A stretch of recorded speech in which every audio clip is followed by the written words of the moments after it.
சென்னை ஓட்டேரி ஹேமராஜ் பவன் மண்டபத்தில் தேசிய ஜனநாயக கூட்டணியின் சார்பில் வடசென்னை தெற்கு கிழக்கு மாவட்ட கழக செயலாளரும் கழக அமைப்பு செயலாளர் டி ஜெயக்குமார் கலந்து கொண்டு கழகத்தின் தலைமையிலான கூட்டணியில் தமிழ் மாநில பகுஜன் சமாஜ் கட்சி சார்பில் திருவிக நகர் சட்டமன்ற தொகுதி வெற்றி வேட்பாளராக போட்டியிடும் பொற்கொடி ஆம்ஸ்ட்ராங்கை அறிமுகப்படுத்தி சிறப்புரை ஆற்றினார்.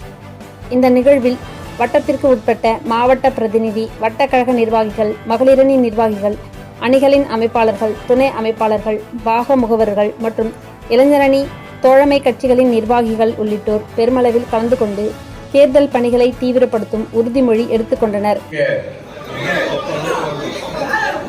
இருவரும் தெய்வங்கள்,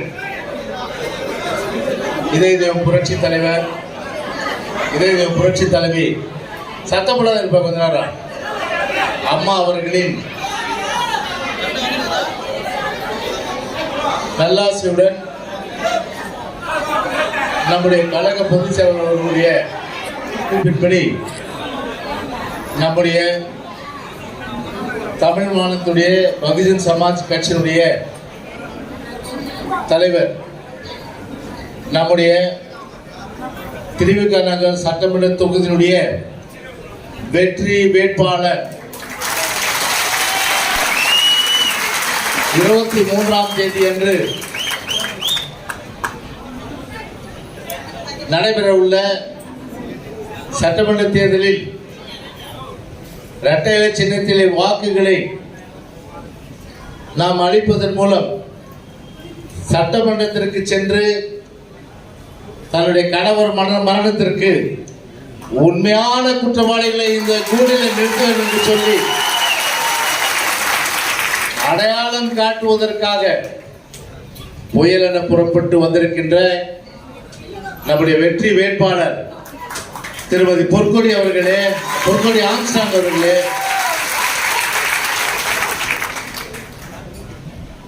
இந்த நிகழ்ச்சியிலே கலந்து கொண்டு குறுகிய காலத்தில் ஏற்பாடு செய்தாலும் இப்படை தோற்கின் எப்படை வெல்லும், அனைத்து இந்திய அண்ணா திராவிட முன்னேற்ற கழக தலைமையான கூட்டணியே வெல்லும் என்கிற வகையில்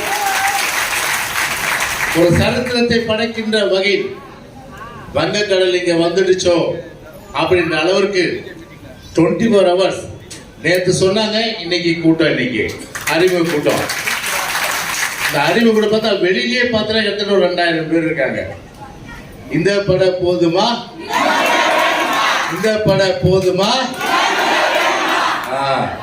இந்த படை புறப்பட்டு நாம் சட்டமன்றத்திற்கு அனுப்ப வேண்டியது நம்முடைய சகோதரி திருமதி பொற்கொடி ஆம்ஸ்ட்ராங்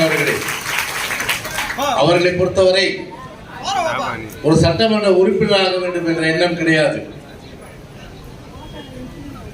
ஆம்ஸ்ட்ராங் அவர்கள் தன்னுடைய வாழ்நாள் முழுவதும் தலித் மக்களுக்காக உழைத்தவர்கள், தலித் மக்களுடைய முன்னேற்றத்திற்காக உழைத்தவர்கள். எத்தனையோ வழக்கறிஞர்களை ஆம்ஸ்ட்ராங் அவர்கள் உருவாக்கினார்கள், எத்தனையோ பேரை படிக்க வைத்தார்கள். ஆனால் அப்படிப்பட்ட ஆம்ஸ்ட்ராங்குக்கு ஒரு மிகப்பெரிய அளவிற்கு அவர் படுகொலை செய்யப்பட்டது நான் போய் ஹாஸ்பிட்டலில் பார்த்தேன், கண்ணீர் விட்டார். அந்த அளவுக்கு பார்த்தீங்கன்னா கண்டந்துண்டமா வெட்டி வெட்டி வெட்டி வெட்டிட்டு கிட்டத்தட்ட பல இடங்கள்ல பார்த்தீங்கன்னா காயம். அப்படி ஒரு நெஞ்சை பதபதைக்க வைக்கின்ற, நெஞ்சமெல்லாம் கலங்க வைக்கின்ற, இதயமே கசிகின்ற கசி இதயமே கசிகின்ற அளவிற்கு ஒரு மோசமான அளவிற்கு நேற்று கூட பார்க்க முடியாத ஒரு படுகொலை என்னாலே முடியலன்னா நம்முடைய திருமதி பொற்கொடியால எப்படி அதை நான் நிச்சயமா தாங்க முடியும். அவர் முகத்தை பாருங்க, அந்த சோகத்துடைய அந்த வெளிப்பாடு அது மட்டுமானால், ஆனா சோகத்துடைய வெளிப்பாடு முகத்திலே தெரிஞ்சாலும் சரி, அவருடைய கண்களிலே அக்னி பிளம்புகள் தெரிந்து எப்படி கண்ணகி மதுரையே நீதிக்கு என்று சுற்றெடுத்தார்களோ அதே போன்று திருமதி பொற்கொடி அவர்கள் தன்னுடைய கணவர் மரணத்திற்கு காரணமானவர்கள் எல்லாம் இந்த உலகத்திற்கு அடையாளம் காட்டி உண்மையான குற்றவாளிகளை கூண்டில் ஏற்றி அவர்கள் கடுமையான தண்டனை வாங்கி தந்து ஒரு சட்டத்தின் முன் நிறுத்துவதுதான் என்னுடைய முதல் கடமை. மனைவி என்பதில் என்னுடைய கடமை என்பதை உணர்ந்து இன்றைக்கு ஒரு சட்டமன்றத்தில் இன்றைக்கு நிற்பதற்கு இன்றைக்கு அனுமதி கேட்டு அந்த அடிப்படையில் அனைத்து இந்திய அண்ணா திராவிட முன்னேற்ற கழகம் நம்முடைய கழக பொதுச் செயலாளர் நம்முடைய தமிழ் மாநில பகுஜன் சமாஜ் பார்ட்டியினுடைய தலைவராக இருக்கின்ற திருமதி பொற்கொடி ஆம்சாங் அவர்களுக்கு திருவிக நகர் தொகுதியிலே இரட்டை இலை சின்னத்திலே நிற்பதற்கு வாய்ப்பு அளித்தார்கள். இரட்டை இலை சின்னம் வெற்றியின் சின்னம், இரட்டை இலை சின்னம் வெற்றி சின்னம். எனவே அப்படி நாம் சட்டமன்றத்திற்கு அனுப்பி வைப்பதன் மூலம் திருவிக நகர் தொகுதிக்கு ஒரு பக்கம் நீதி கேட்டு சட்டத்தின் முன் தன்னுடைய கணவர் படுகொலைக்கு காரணமானவர்களை தண்டிப்பதற்கு ஒரு குரலாக இருப்பது மட்டுமல்லாமல், மறுபக்கம் தமிழ்நாடு முழுவதும் உள்ள ஒடுக்கப்பட்ட மக்களாக இருக்கின்ற ஆதிராவிட மக்களுடைய உரிமைக்கு நான் குரல் கொடுப்பேன் என்று சொல்லி அந்த குரலையும் கொடுப்பதற்கு நம்முடைய திருமதி பொற்கொடி ஆம்சாங் அவர்கள் தயங்க மாட்டார்கள். எனவே அப்படி படித்தவர், ஒரு நல்ல பண்பாளர், யாரையும் கடிந்து கூட பேசாத ஒரு மென்மையான மனம் கொண்டவர். அப்படிப்பட்டவரை நாம் ஒரு சட்டமன்ற உறுப்பினராக நாம் அனுப்புவதுதான் நம்முடைய தலையாய முதல் கடமையாக நிச்சயமாக நாம் கருத வேண்டும்.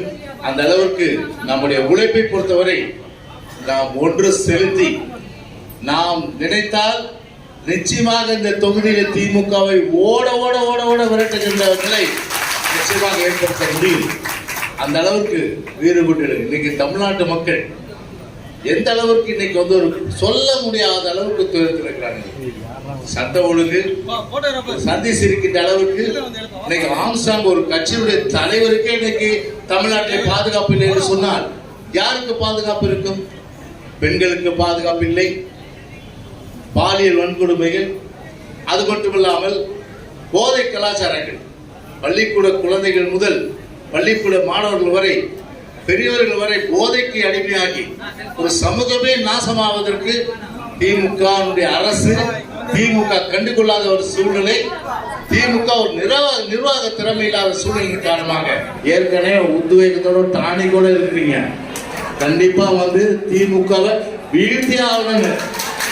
பாரு எவ்வளவு ஆக்ரோஷமா பேசுறாங்க பாரு அவங்க. அதனால இந்த வெறியோட நம்ம போவோம், வெற்றி பெறுவோம். வாழ்த்துக்கள், நன்றி, வணக்கம். இப்பொழுது நம்முடைய தமிழ் மாநில பகுஜன் சமாஜ் கட்சியுடைய தலைவர் திருமதி பொற்கொடி ஆம்சாங் அவர்கள் இப்பொழுது கருத்துரை வழங்குவார்கள். வெற்றி வேட்பாளர் அவர்கள் கருத்துரை வழங்குவார்.